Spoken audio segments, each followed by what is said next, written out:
ఎండాకాలంలో పచ్చగట్టి ఇల్లు. పక్షుల గ్రామంలో ఉదయం 10 గంటలు. సూర్యభగవానుడు చాలా వేడిగా ఉన్నాడు. గాలి పూర్తిగా ఆగిపోయింది. అందరూ ఒక పెద్ద చెట్టు నీడలో కూర్చొని ఆయాసపడుతున్నారు. మిత్రులరా, ఈ సంవత్సరం ఎండలు అస్సలు తట్టుకోలేకపోతున్నాం. చెట్టు నీడలో కూడా వేడి గాలే వస్తుంది. ఉక్కపోత భయంకరంగా ఉంది. ఈ ఎండలకి మన పాత ఇళ్లలు అస్సలు పనికిరావు. ఏదైనా కొత్త ఆలోచన చేయాలి, లేకపోతే ఈ ఉక్కపోతకి మనకు ఊపిరాడడం కష్టమే. లూసీ పావురం పెద్ద ఆకుతో విసురుకుంటూ కంగారుగా మొహం తుడుచుకుంటూ, ఓ మై గాడ్ మహిగారు, నాకు చాలా ఉక్కపోతగా ఉంది. నా కాస్ట్లీ పింక్ ఫెదర్స్ అన్ని ఈ వేడికి వాడిపోతున్నాయి. ఉదయం వేసుకున్న నా ఫౌండేషన్ అంతా కరిగిపోయి నా ఫేస్ మీద నుండి వాటర్ ఫాల్ లాగా కారిపోతుంది. నా ఐలైనర్ కూడా చెమటకి కరిగిపోయి కళ్ళల్లోకి వెళ్తుంది. నాకైతే గొడుగు వేసుకుని ఫ్రిడ్జ్ లో కూర్చోవాలని ఉంది. నాకు అర్జెంటుగా ఏసీ కావాలి. ఏసీలు కొనడానికి మనం ఏమైనా మనుషులమా లూసీ? అయినా ఈ ఎండలకి నేను రోజు ఈత కొట్టే చెరువు కూడా చాలా వేడెక్కిపోయింది. పొద్దున్న ఈతకు వెళ్తే హాట్ వాటర్ లో స్నానం చేసినట్లు ఉక్కపోస్తుంది.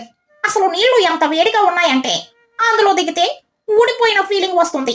నేను బ్రతకడం కష్టం బాబోయ్. అందులో దిగితే ఊడికిపోయిన ఫీలింగ్ వస్తుంది. నేను బ్రతకడం కష్టం బాబోయ్. అవును కుహు, మా పన్నుగాడికి రోజుకి 10 సార్లు చెమటలు పడుతున్నాయి. వాడికి ఎంత గాలి విసిరినా ఉక్కపోత తగ్గడం లేదు. నేను వాడికి పండ్ల రసాలు ఇస్తూనే ఉన్నాను. అందుకే నేనొక కొత్త ఆలోచన చేశాను మహిగారు. ఈ ఎండాకాలం వరకు నేను పచ్చగడ్డితో ఒక కొత్త ఇల్లు కట్టాలని డిసైడ్ అయ్యాను. పచ్చగడ్డిని దట్టంగా అల్లి దాని మీద ఉదయం సాయంత్రం కొంచెం నీళ్లు చల్లితే చాలు. బయట వేడి గాలి ఆ తడి గట్టికి తగిలి లోపలికొచ్చేసరికి చాలా చల్లగా ఉంటుంది. అచ్చం ఏసి పెట్టినట్టుంటుంది. చిచ్చుకాకి వెటకారంగా నవ్వుతూ, పచ్చగడ్డితో ఇల్లా తుని, నీకేమైనా మతిపోయిందా? ఒక పెద్ద గాలి వస్తే నీ పచ్చగడ్డి ఇల్లు ఎగిరిపోయి పక్కూర్లో పడుతుంది. పచ్చగడ్డితో ఇల్లు కడితే పరువేం కావాలి? నా ఇల్లు చూడు, నేను కొత్తగా ఒక స్పెషల్ ఆర్డర్ ఇచ్చి సిటీ నుండి ఇనుప రేఖలతో కడుతున్నాను. ఇది చాలా స్ట్రాంగ్ గా మోడర్న్ గా ఉంటుంది. నేను ఊరికి విఐపీనే కదా, నా రేంజ్ కి అదే కరెక్ట్. రేపందరూ నా ఇంటిని చూసి ఆశ్చర్యపోతారు. చిచ్చు, ఎండాకాలంలో ఇనుప రేకుల ఇల్లంటే బయటున్న ఎండను వేడిని మొత్తం లోపలికి లాగేసుకుంటుంది. ఆ ఉక్కపోతకి లోపల మీకు గాలాడదు. చాలా ఇబ్బంది పడతారు. పచ్చగడ్డి న్యాచురల్ గా చల్లదనం ఇస్తుంది. ఆలోచించుకో. నీ పిచ్చి సైన్స్ నాకు చెప్పకతోనే. నీ ఇళ్ళ కంటే నా ఇల్లు చాలా ఎక్స్పెన్సివ్. నేను లోపల ఒక పెద్ద ఫ్యాన్ కూడా కొనుక్కున్నాను. నువ్వు నీ పచ్చిగడ్డితో ఇల్లు కట్టుకో. నేను నా మోడర్న్ ఐరన్ హౌస్ లో దర్జాగా ఫ్యాన్ గాలికుంటాను. మధ్యాహ్నం 2 గంటలు. ఎండ విపరీతంగా ఉంది. గాలాడ్డం లేదు. తుని తన కూతురు బుజ్జితో కలిసి అందమైన పచ్చగడ్డి ఇల్లు కట్టుకుంది. బుజ్జి దానిమీద నీళ్లు చల్లింది. లోపలికి వెళ్ళగానే చాలా చల్లటి గాలొస్తుంది. బుజ్జి పిచ్చుక సంతోషంగా ఎగురుతూ, వావ్ అమ్మా, మన ఇల్లు చాలా చల్లగా ఉందమ్మా. బయటంతా వేడిగా ఉక్కుపోటుగా ఉన్నా లోపలికి అసలు వేడి గాలే రావట్లేదు. పచ్చగడ్డి వాసన కూడా చాలా బాగుంది. నాకిక్కడే నిద్రపోవాలనుంది. ఏసీ వేసినట్టే ఉందమ్మా. అవును బుజ్జి, ప్రకృతి మనకిచ్చిన వస్తువులతో ఇల్లు కట్టుకుంటే ఇలాగే చల్లగా హాయిగా ఉంటుంది. పచ్చగడ్డి మీద మనం చల్లటి నీళ్లు చల్లాం కదా, ఆ నీళ్లు గాలికి ఆవిరవుతూ ఈ చల్లదనాన్ని ఇస్తున్నాయి. నువ్వు హాయిగా ఇక్కడ కూర్చొని ఆడుకో. బన్ను చిలుక బయట నుండి తొంగి చూస్తూ చెమటలు తుడుచుకుంటూ, దునియా అంటే మేం కూడా లోపలికి రావచ్చా? బయట ఒక్కపోతకి మాకు బాగా చెమటలు పడుతున్నాయి. బట్టలన్నీ తడిసిపోయాయి. అవును తుని, నీ ఇల్లు చూస్తుంటే చాలా హాయిగా అనిపిస్తుంది. మీ ఇంట్లో ఏమైనా ఫ్రిడ్జ్ డోర్ తెరిచిపెట్టారా ఏమిటి? అంత చల్లటి గాలొస్తుంది. బయట వేడికి కళ్ళు బయర్లు కమ్ముతున్నాయి. ఇక్కడైతే ప్రశాంతంగా ఉంది. రండి చోటు, బన్ను, అందరూ లోపలికి రండి. పచ్చగట్టి ఇంట్లో అందరికీ ప్లేస్ ఉంది. మొహమాట పడకండి. నేనిప్పుడే మట్టి కుండలో నీళ్లు తెస్తాను. చల్లగా తాగండి. అదే సమయంలో చిచ్చుకాకి ఇనుపరేకుల ఇంట్లో. సూర్యకిరణాల వేడికి ఆ ఇనుపరేకులు బాగా వేడెక్కాయి. ఇల్లంతా ఒక మూసిన కుక్కర్లాగా తయారైంది. లోపల గాలి రాక విపరీతమైన ఉక్కపోతతో ఊపిరి ఆడట్లేదు. ఫ్యాన్ వేసినా అది వేడి గాలినే విసురుతుంది. చిన్నుకాకి ఏడుస్తూ చెమటలు తుడుచుకుంటూ, అమ్మో, ఫ్యాన్ ఆపేయమ్మా, దాని నుండి బాగా వేడి గాలొస్తుంది. నాకు ఊపిరి ఆడట్లేదమ్మా. నాకు చాలా ఉక్కపోస్తుంది. నేను ఆవిరిలో ఉడికిన ఇడ్లీలా అయిపోతున్నాను. ఈ నేల మీద నిల్చుంటే నా పాదాలు వేడెక్కిపోతున్నాయి. నా వాటర్ బాటిల్లో నీళ్లు కూడా వేడి టీలాగా మారిపోయాయి. మనం బయటికి వెళ్ళిపోదామమ్మా. చిచ్చుకాకి తాను కూడా ఉక్కపోతకి విపరీతంగా ఇబ్బంది పడుతూ ఒక ఆకుతో ముఖానికి విసురుకుంటూ, ఆగరా వెదవా, ఇది మన స్టేటస్ సింబల్. ఎక్స్పెన్సివ్ ఇల్లు రాయితే బయట వాళ్ళ ముందు మన పరువు పోకూడదు. కొద్దిగా అడ్జస్ట్ అవ్వు. నాకు కూడా చెమటలు పడుతున్నాయి కదా, నేను భరించట్లేదా ఏమిటి? రేపటి వరకు నేను ఉండలేనమ్మా. నా ఫెదర్స్ అన్ని చెమటకి తడిసిపోయి ముద్దగా అయిపోయాయి. నాకు దాహం వేస్తోంది, కానీ ఇంట్లో ఉన్న నీళ్లు తాగలేకపోతున్నాను. నాకు ఈ మోడ్రన్ ఇల్లు వద్దు, నేను వెళ్ళిపోతున్నాను. అమ్మో, నాకు కూడా ఒక్కపోతగా ఉంది. ఈ ఇనప రేకులేమిటి ఎంత ఘోరంగా వేడిని లాగేసుకున్నాయి. ఇల్లు ఒక ఆవిరి గదిలా మారిపోయింది. గాలి ఆడడం లేదు, నా తల తిరుగుతోంది అంటూ గట్టిగా అరుస్తూ, కాపాడండి, నేను ఈ ఒక్కపోతతో ఉండలేకపోతున్నాను. నా బట్టలన్నీ చెమటతో తడిసిపోయాయి. ఇక్కడే ఉంటే వడదెబ్బ తగిలి పడిపోతాము. చిచ్చు మరియు చిన్ను వేడికి తట్టుకోలేక చెమటలు తుడుచుకుంటూ రొప్పుతూ బయటకొచ్చారు. వాళ్ళ ముఖాలు వడదెబ్బకి వాడిపోయున్నాయి. నీళ్ల కోసం ఎదురు చూస్తూ మెల్లగా నడుచుకుంటూ తుని పచ్చగట్టి ఇంటి దగ్గరికి వెళ్లారు. అక్కడ అందరూ హాయిగా చల్లటి కుండ నీళ్లు తాగుతూ నవ్వుకుంటూ ఆడుకుంటున్నారు. చిచ్చుకాకి ఆయాసపడుతూ తుని ఇంటి తలుపు కొడుతూ, తుని, ఓసే తుని, దయచేసి మమ్మల్ని లోపలికి రానివ్వవే. మేము ఈ ఒక్కపోతకి తట్టుకోలేకపోతున్నాం. మా ఊళ్ళంతా చెమటలతో తడిసిపోయింది. చాలా అలసిపోయాం. నాకు గాలి ఆడట్లేదు. తలుపు తీయవే. తుని పిచ్చుక తలుపు తీసి ఆశ్చర్యంగా, ఏంటి చిచ్చు, ఏంటి మీ పరిస్థితి ఇలా ఉంది? నీ మోడ్రన్ ఇనుప రేకుల ఇల్లు ఏమైంది? పెద్ద ఫ్యాన్లు పెట్టుకుని దర్జాగా ఉంటాను అన్నావు. చిన్నుకాకి పరిగెత్తుకుంటూ లోపలికెళ్ళి నేల మీద కూలబడి, అబ్బా, ఇక్కడ చాలా చల్లగా ఉందమ్మా. అసలు బయట వేడికి ఇక్కడున్న చల్లదనానికి సంబంధమే లేదు. ఆ ఇనుప ఇంట్లో మేము ఉడికిపోయాం. నాకు ఈ రోజు నుండి తుని ఆంటీ ఇల్లు చాలా ఇష్టం. నాకు ఇక చెమటలు పట్టడం లేదు. లూసి పావురం పచ్చకట్టి ఇంట్లో నుండి నవ్వుతూ, ఓ మై గాడ్ చిచ్చు, నీ మొహం చూడు చెమటతో ఎలా వాడిపోయిందో. నువ్వు సౌనా బాత్ కాదు, ఏకంగా ఆవిరి స్నానం చేసి వచ్చినట్టున్నావు. అసలు పిచ్చిదానివి నువ్వు. ఎండాకాలంలో ఇనుప రేకులతో ఇల్లు కడతారా ఎవరైనా? నా మేకప్ కూడా ఈ పచ్చగడ్డి ఇంట్లో హాయిగా సెట్ అయిపోయింది. అస్సలు కరిగిపోవట్లేదు. అవును చిచ్చు, నీకు ఎప్పుడూ షో చేయడమే తప్ప తెలివిగా ఆలోచించవు. ఇనుము ఎండకు వేడెక్కుతుందని చిన్న పిల్లల్ని అడిగినా కూడా చెప్తారు. ఇప్పుడు చూడు, తుని కట్టిన చిన్న గడ్డి ఇల్లు ఎంత బాగుందో. చూసావా చిచ్చు, గర్వంతో ప్రకృతిని వదిలేసి కృత్రిమ వస్తువులు వెంట పెడితే ఇలాగే ఉంటుంది. తుని తెలివిగా పచ్చగడ్డితో ఇల్లు కట్టుకుంది కాబట్టి ఈ రోజంతా హాయిగా ఉక్కపోత లేకుండా ఉంది. నేచర్ ని మించిన ఏసీ ఎక్కడుంటుంది? ఇప్పటికైనా బుద్ధి తెచ్చుకో. చిచ్చుకాకి సిగ్గుతో తలదించుకొని ఆయాసంగా, నన్ను క్షమించండి మహిగారు. నేను ఎప్పుడూ అందరికంటే గొప్పగా ఉండాలని పిచ్చి పనులు చేస్తాను. నా ఇనుప రేకుల ఇల్లు నన్ను చాలా ఇబ్బంది పెట్టింది. నా ఒళ్ళంతా చెమటతో తడిసిపోయింది. తుని, నీ ఇల్లు నిజంగానే సూపర్ గా ఉంది. చల్లటి కొండ నీళ్లుంటాయి ఇవ్వవా? ఈ ఎండాకాలం వరకు మమ్మల్ని కూడా నీ ఇంట్లో ఉండనివ్వు. నేను కూడా రోజు నీకు సహాయంగా పచ్చగడ్డి తెచ్చి పెడతాను. నీకు కొండలో నీళ్లు కూడా నేనే నింపుతాను. తుని పిచ్చుక నవ్వుతూ చల్లటి మట్టి కుండ నీళ్ళిస్తూ, పర్వాలేదులే చిచ్చు, అందరం కలిసే ఉందాం. చిన్నుతో పాటు నువ్వు కూడా లోపలికి రా. కాని రేపటి నుండి ఆ ఇనుప రేకులు తీసేసి నువ్వు కూడా మంచి గడ్డిల్లు కట్టుకో. చిన్నుకాకి చల్లటి నీళ్లు తాగి రిలాక్స్ అవుతూ, అవునమ్మా, నాకు ఆ ఇనుప ఇల్లు అస్సలొద్దు. నేను అక్కడికి రాను. అందరూ గట్టిగా నవ్వారు. చిచ్చుకాకి తన తప్పు తెలుసుకుంది. ఆ ఎండాకాలమంతా అందరూ తుని కట్టిన చల్లటి పచ్చగడ్డి ఇంట్లో ఉక్కపోతా చెమటలు లేకుండా హాయిగా ప్రశాంతంగా గడిపారు. ఈ కథలోని నీతి ఏంటంటే, ప్రకృతికి దగ్గరగా ఉంటే హాయిగా ఉంటుంది. గర్వంతో షో కోసం ఆలోచించకుండా పనులు చేస్తే కష్టాలు తప్పవు. పక్షుల గ్రామం. మే నెల. సూర్యుడు నిప్పులు చెరుగుతున్నాడు. చెట్ల ఆకులు కూడా మాడిపోయాయి. ఊరి పక్షులన్నీ మహీగ్రద్ద గారి చెట్టు నీడలో కూర్చొని చెమటలు తుడుచుకుంటున్నాయి. అందరూ ఆయాసపడుతున్నారు. అబ్బబ్బబ్బో, ఈ ఎండాకాలం మనల్ని ప్రాణాలతో వదిలేలా లేదు. ఈ రోజు టెంపరేచర్ 45 డిగ్రీలు దాటిపోయింది. నా బట్టతల మీద ఎవరో నిప్పులు పెట్టినట్టుంది. అవును మహీగారు, నా రెక్కలు మాడిపోతున్నాయి.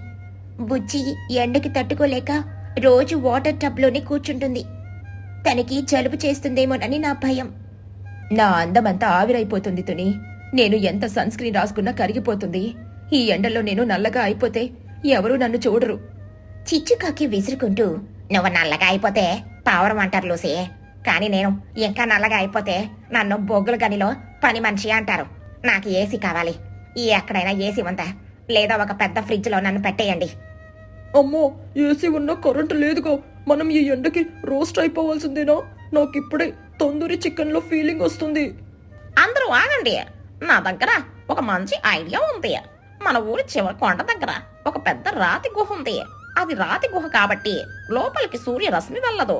లోపల ఎక్కడో అండర్ గ్రౌండ్ వాటర్ కూడా ఉంది. అక్కడ ఏసీ కన్నా చల్లగా ఉంటుంది. వావ్, సూపర్ ఐడియా కుహు. మనం ఈ ఎండాకాలం అంతా ఆ గుహలోనే ఉండిపోదాం. సమ్మర్ క్యాంప్ లా ఉంటుంది. ఆ బండుగాడికి కూడా ఇష్టం. ఏ కేవ్ ఎక్స్ప్లోరేషన్, నేను నా టార్చ్ లైట్ క్రికెట్ బ్యాట్ తెచ్చుకుంటాను. గుహన అక్కడ చీకటిగా భయంగా ఉంటుంది కదా, దయ్యాలుంటే. పైగా నాకు ఓపెన్ ఎయిర్ కావాలేమో. నేను రాను. చిచ్చు, నువ్వు బయట ఉంటే ఎండకి మాడి చస్తావు. గుహలో ఉంటే సేఫ్ గా ఉంటావు. ఎవరికి ఇష్టం ఉంటే వాళ్ళు రండి. నేను మాత్రం నా లగేజ్ సర్దుకుంటున్నాను.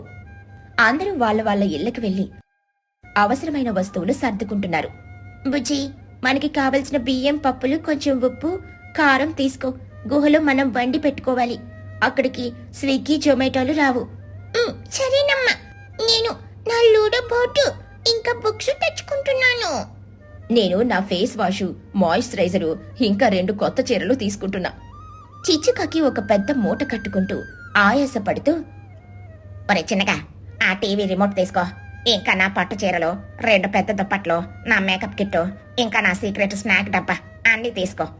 అమ్మో, గుహలో టీవీ ఉండదు, సిగ్నల్ ఉండదు. మరి రిమోట్ ఎందుకు? పైగా చలికి దుప్పట్లు ఓకే, కానీ మేకప్ ఎందుకమ్మా? చీకట్లో ఎవరు చూస్తారు? చీకట్లో నన్ను నేను చూసుకోవడానికి నాకు గుడ్డి చీకటి ఇష్టం లేదు. పైగా మనం విపరీతమైన చలిలో వెళ్తున్నాం. అందులో దుప్పట్లు నువ్వు క్వశ్చన్లు వేయకుండా మొయ్యి. అందరూ కొండ దగ్గర ఉన్న గుహలోకి ఎంటర్ అయ్యారు. లోపలికి వెళ్లే కొద్దీ చాలా చల్లగా, హాయిగా అనిపించింది. లోపల చాలా విలాసంగా ఉంది. చూసారా ఇక్కడ ఎంత చల్లగా ఉందో? బయట 45 డిగ్రీలుంటే ఇక్కడ 20 డిగ్రీలుంది. ఇది మన న్యాచురల్ ఏసీ.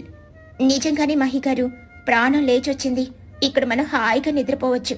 అమ్మా, ఇక్కడ సౌండ్ ఎలా వస్తుందో చూడు. ఎక్కువ వస్తుంది.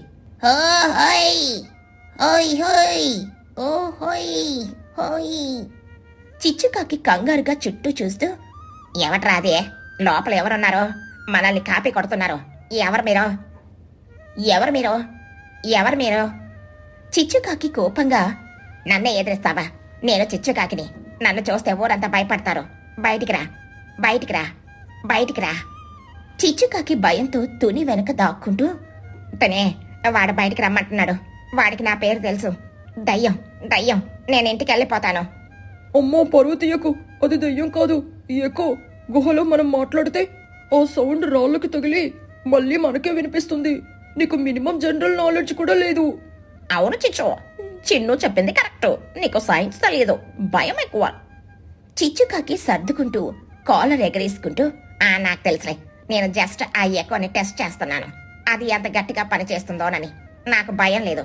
నేను ఐరన్ లేడీని. సెట్ అవ్వడం మరియు స్నాక్స్ టైం. అందరూ గుహలో వాళ్ళ ప్లేసెస్లో సెట్ చేసుకున్నారు. చీకటి పడింది. తుని ఒక చిన్న ఆముదం దీపం వెలిగించింది. అందరూ చుట్టూ కూర్చున్నారు. అందరూ కూర్చోండి. తుని తెచ్చిన పులిహోర తిందాం. ఈ రోజు రాత్రికి ఇదే మన డిన్నర్. రెండందరూ ఎవరికి ఎన్ని కావాలో అన్ని తీసుకోండి. అందరూ పులిహోర తింటున్నారు. కాని చిచ్చుకాకి అది సరిపోలేదు. ఆమె తెచ్చుకున్న సీక్రెట్ స్నాక్ డబ్బాలో కరకరలాడే మురుకులున్నాయి. ఆమె ఎవరికీ ఇవ్వకుండా ఒక్కతే తినాలని ప్లాన్ చేసింది. చిచ్చుకాకి గుసగుసగా, చిన్నగా, నేను ఆ మూల చీకట్లో కూర్చొని మురుకులు తింటాను. ఎవరికైనా తెలిస్తే అడుగుతారు. నువ్వు ఇక్కడే కాపలాకాయి. అమ్మో, అందరికి పెట్టి తినొచ్చు కదా. పిసనారి బుద్ధి ఎందుకు? ఇక్కడ అందరం కలిసి ఉన్నాం కదా. నారమైనా నేను ఒక్కదానే తింటాను. ఇవి నా కష్టార్జితం. చిచ్చుకాకి ఒక చీకటి మూలకు వెళ్లి దీపం వెలుగు పడకుండా దాక్కుని మురుకులు తింటోంది. గుహలో ఆ సౌండ్ ఎక్కువ అయి చాలా పెద్దగా వినిపించింది. లూసీ పౌరం భయంతో, అమ్మ బాబోయ్, ఏంటా సౌండ్? గుహ కాలిపోతుందా? రాళ్ళు పడుతున్నాయా?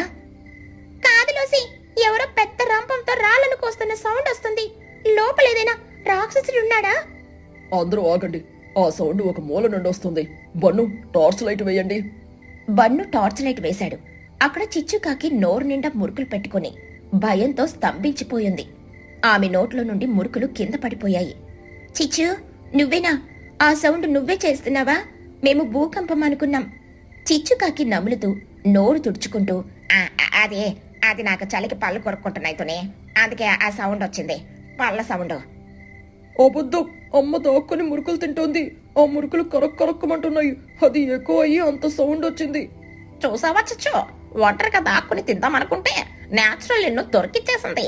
పిసనర్తనం తెచ్చి పెట్టిన తిప్పలివి. చిచ్చుకాకి సిగ్గుతో సరేలే, ఇప్పుడు దొరికిపోయాను కాబట్టి అందరూ తలా ఒక మురుకు తీసుకోండి. కానీ ఎక్కువ అడక్కండి, నాకు ఆకలి ఎక్కువ. రాత్రి 10 గంటలైంది. అందరూ నిద్రపోవడానికని రెడీ అవుతున్నారు. దీపం వెలుగుతోంది. బుజ్జి ఇంకా బన్ను నిద్ర పట్టక దీపం ముందు చేతులతో షాడో పిప్పెట్రి ఆడుతున్నారు. వాళ్ళు చేతులతో పెద్ద రాక్షస పక్షి నీడను గుహ గోడ మీద వేశారు. చిచ్చుకాకి నిద్రల నుండి ఉలిక్కిపడి లేచింది. ఆమెకి గోడ మీద ఆ పెద్ద నీడ కనిపించింది. అది కదులుతోంది. చిచ్చుకాకి గట్టిగా అరుస్తూ కింద పడిపోతూ, అమ్మా, రాక్షసుడు, గృహ రాక్షసుడు నన్ను తినేస్తాడు, కాపాడండి. అందరూ ఉలిక్కిపడి లేచారు. దీపం ఆరిపోయింది. ఏమైంది చిచ్చు, ఎందుకు అరుస్తున్నావు? చిచ్చుకాకి కళ్ళు మూసుకుని వణుకుతూ, అదిగో అక్కడ గోడ మీద చూడండి, పెద్ద రాక్షసుడు. వాడి నోట్లో నేను దూరిపోతాను. దేవుడా, నన్ను కాపాడు. నా దగ్గర ఇంకా 10 మురకలున్నాయి, అవి తీసుకొని నన్ను వదిలేయమను. తుని పిచ్చుక దీపం వెలిగించి నవ్వుతూ, చిచ్చు, కళ్ళు తెరిచి చూడు, అక్కడ రాక్షసుడు లేడు. బుజ్జి బన్ను చేతులతో ఆడే షాడో గేమ్ అది. దీపం ముందు చేతులు పెడితే గోడ మీద పెద్ద నీడ పడుతుంది. దానికి నువ్వు ఇంత భయపడ్డావా? అవునంట, నేను జస్ట్ టైం పాస్ ఆడుకుంటున్నాం. నువ్వు మరీ ఇంత పెరికిదానువని అనుకోలేదు. నువ్వు ఐరన్ లేడీ అనుకున్నా. చిచ్చుకాకి కంగారుగా సర్దుకుంటూ, అదే, నేను భయపడలేదు. నేను జస్ట్ మీకు తెలుసో లేదోనని యాక్టింగ్ చేశాను. నా యాక్టింగ్కి మీరు మోసపోయారు. నేను మీకు తోడుగా ఉన్నాను. అమ్మో, నువ్వెంత పెద్ద డ్రామా క్వీన్వో అందరికీ తెలుసు. ఇక చాలు, పడుకో, నాకు నిద్ర వస్తుంది. నిజమే, చిచ్చుతో ఉంటే ఎంటర్టైన్మెంట్కి లోటుండదు. ఎక్కడికెళ్ళినా ఏదో ఒక కామెడీ చేస్తూనే ఉంటుంది. ఇక మరుసటి రోజు ఉదయం గుహ బయట ఎండలు మండుతున్నాయి. కానీ లోపల మాత్రం చల్లగా ప్రశాంతంగా ఉంది. అందరూ కలిసి బయట దొరికిన పండ్లు, తెచ్చుకున్న ఆహారం పంచుకుని తింటున్నారు. చూసారా పక్షులరా, ఈ ఎండాకాలం మనల్ని ఇబ్బంది పెట్టాలని చూసింది, కానీ మనం అందరం కలిసి ఈ గుహలో ఒక కుటుంబంలో ఉండి ఆ ఇబ్బందిని జయించాం. కలిసుంటే కలదు సుఖం. అవును మహిగారు, ఇక్కడ చలికి హాయిగా నిద్ర పడుతుంది. తుని వంట, చిచ్చు కామెడీ, మన సమ్మర్ క్యాంప్ సూపర్ హిట్. నిజమే, నాకు ఈ గుహ చాలా బాగా నచ్చేసింది. నేను ఇక్కడ పర్మనెంట్ గా ఉండిపోతాను. కానీ ఒక్క కండిషన్, ఎవరు రాత్రిపూట షాడో గేమ్స్ ఆడకూడదు. ఇంకా ఎక్కువలో నా పేరు పిలవకూడదు. నాకు హార్ట్ అటాక్ వస్తుంది. సరేలే చిచ్చు, కానీ నువ్వు కూడా దాక్కుని మురుకులు తినకూడదు. ఏం తినాలన్నా అందరితో పంచుకోవాలి. Okay done. నా మురుకులు మీకు, మీ లడ్డోలు నాకు, డీల్. అందరూ పగలబడి నవ్వారు. ఎండాకాలం వేడి వల్ల బాధపడకుండా గుహలో అందరూ కలిసి ఆడుకుంటూ, పడుకుంటూ, పంచుకుంటూ హాయిగా గడిపారు. ఈ కథలోని నీతి ఏంటంటే, కష్టాలొచ్చినప్పుడు అందరూ కలిసికట్టుగా ఉంటే ఏదైనా ఎదుర్కోవచ్చు. పిసినారితనం, పెరిగితనం మనల్ని నవ్వుల పాలు చేస్తాయి. పంచుకుంటే ఆనందం పెరుగుతుంది.